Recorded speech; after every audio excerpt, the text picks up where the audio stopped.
Друзья, всем привет! Продолжаем учить русский язык с каналом Русториес. И сегодня рассказ как раз про изучение языка, но не русского, а китайского. Как всегда напоминаю, что вы можете включить английскую версию текста в субтитрах YouTube. Ну а русская, как всегда, будет находиться на экране справа. Итак, поехали. Мой опыт изучения китайского языка.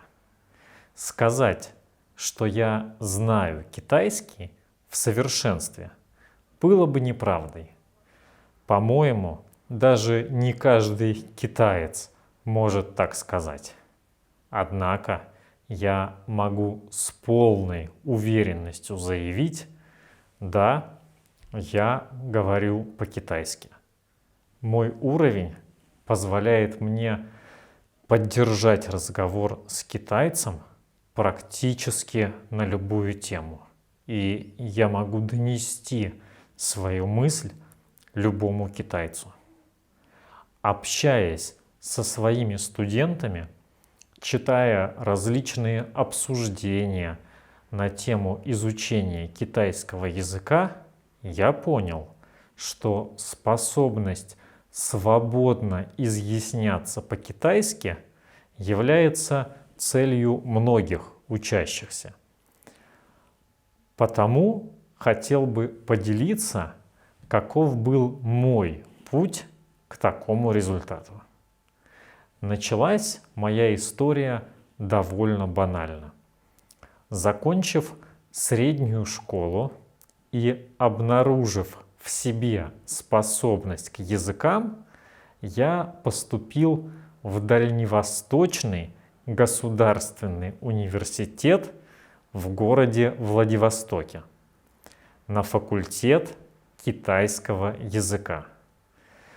И начал с усердием следовать самой стандартной программе, основанной на учебнике Кондрашевского. Герои этого учебника, Губа и Паланка, стали моими друзьями на ближайшие 2 года. Учить китайский мне никогда не казалось занятием простым.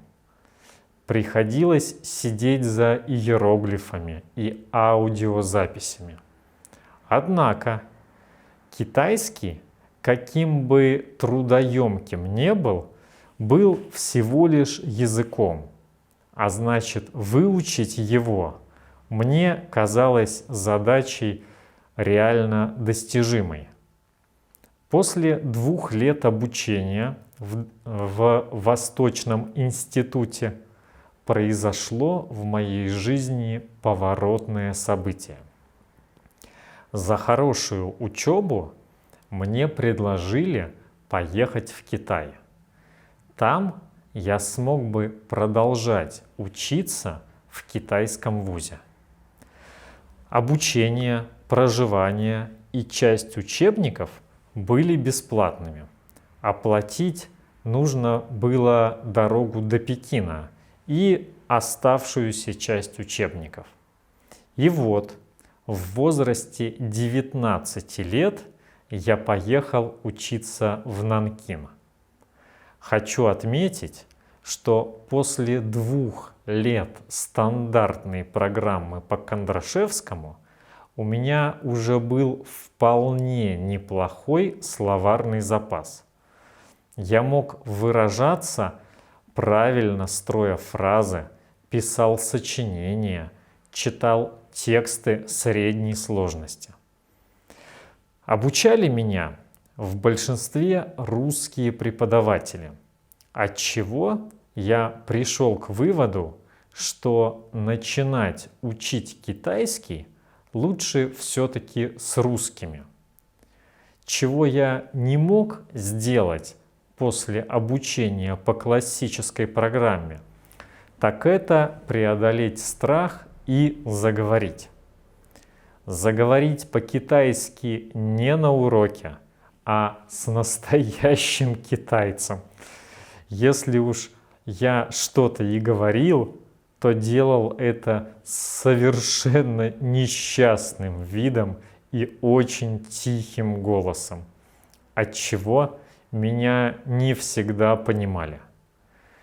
Первый год пребывания в Нанкине я также продолжал говорить тихо и ужасно смущаясь, потому провел почти весь год больше слушая, чем говоря. Состояние мое можно было описать следующим образом. Как собака. Все понимаю, но ничего сказать не могу. Через год, однако, ситуация в корне изменилась. То ли я наслушался достаточно, то ли постоянные китайские комплименты укрепляли мою уверенность в себе. Но только мой страх стал исчезать, и я начал говорить. Причем произошло это внезапно даже для меня. Говорить я начал со всеми в любой момент. С продавцом фруктов про Путина, с охранником территории кампуса про Россию, большого брата, с незнакомыми китайцами, если нужно было что-нибудь узнать. Громко, возможно, не всегда с верными тонами, но очень уверенно. И меня, к моему собственному удивлению, прекрасно понимали, чему я был несказанно рад. Остальные годы моего обучения проходили уже без столь поворотных событий. Расширялся словарный запас, увеличивался список тем, на которые я мог поддержать разговор, усложнялись тексты для чтения и темы сочинений. Университетские годы закончились, а прикладное применение китайского, можно сказать, только началось. После окончания я устроился в нанкинский офис московской компании, где и произошел со мной очередной переломный момент. Дело в том, что по работе мне приходилось часто звонить на разные фабрики, чтобы добиться от них стоимости и сроков доставки на интересующий нас товар. Как серьезный работник приличной компании, я начинал свои телефонные разговоры с классических фраз, таких как «Здравствуйте, я менеджер по закупкам российской компании. Скажите, пожалуйста, могу я поговорить с отделом продаж?»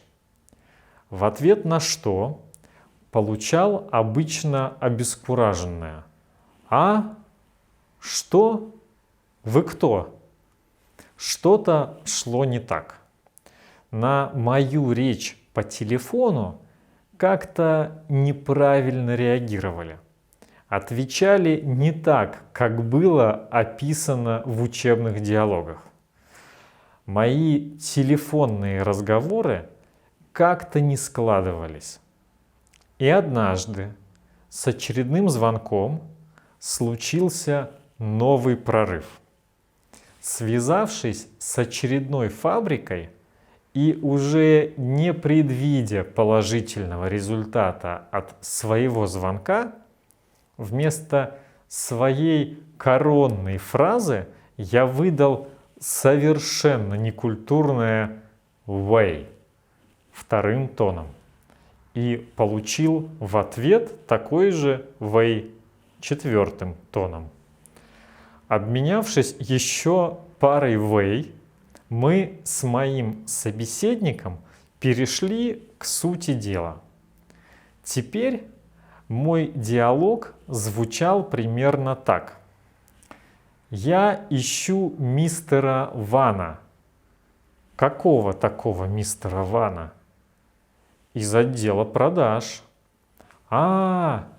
Маленького Вана из отдела продаж? Так он же больше не работает. Не работает. Ай-яй, а я и не знал. Что же делать? Кто же теперь мне цены может сказать? А вы кто? Да я из Нанкина звоню. Мы бы зажигалки хотели купить, а цен не знаем. Так это ж теперь маленький Ли по продажам.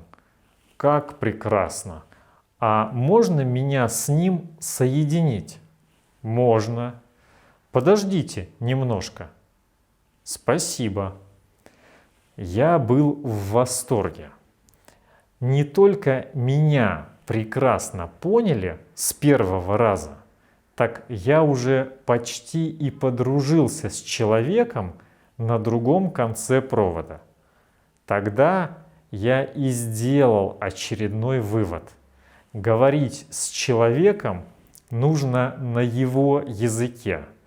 Причем относилось это не столько к китайскому, сколько к самому стилю общения. Я успешно проработал в этой компании около года.